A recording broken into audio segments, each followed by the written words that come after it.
Good afternoon and welcome to my vlog. Here I'm going to talk about the background of Jose Rizal. Jose Rizal was born in the 19th century. He was born to a wealthy family. His life is shaped by the society that he is a part of. He aims to make the Philippines known as a country of writers and intellectuals, was a result of his first-hand experience of racial discrimination when he was in Spain.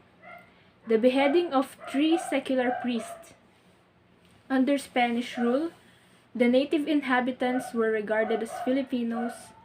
The mistreatment and abuse from friars in Spanish government. The unequal sharing of crops. The low salary of farmers and high taxation. These events contributed to the formation of national consciousness, led by Rizal and other noted Ilustrados during the 19th century. During these centuries, the Catholic Church and other Spanish friars wants to, but it is crucial to maintain Philippines archipelago as a Spanish colony. The friars then became more influential and powerful because of philocracy, or the rule of friars. This prompted Rizal and the propagandists to expose their abuses in forwarding the power and influence in the Philippines. The liberal and progressive ideas of Rizal, together with other reformists, steered the national consciousness of natives, which eventually led to the Philippine Revolution 1896. After this, here comes the ascendance of the Chinese mestizo. Rizal was a fifth-generation Chinese mestizo. However, he and his father were considered Indios.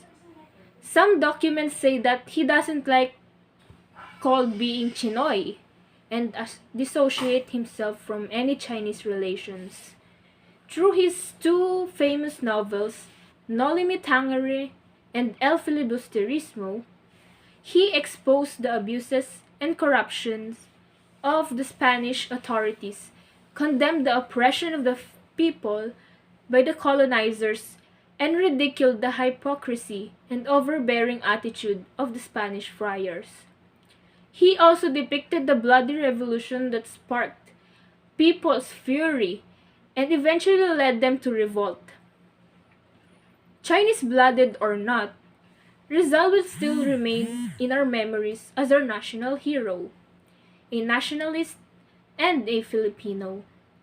Although some hate Chinese mestizo, there are still significant things, prominent and influential figures in the area of industry, commerce, and business during the Spanish colonial period.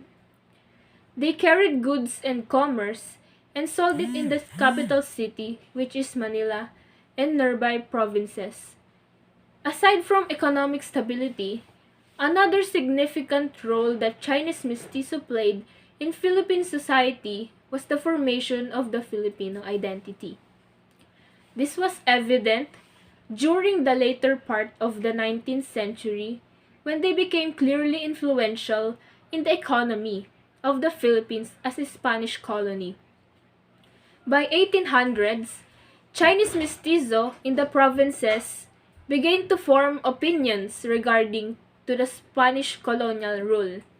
It was also difficult to separate the Indios from the Chinese mestizos, since they identified themselves with each other socially and culturally.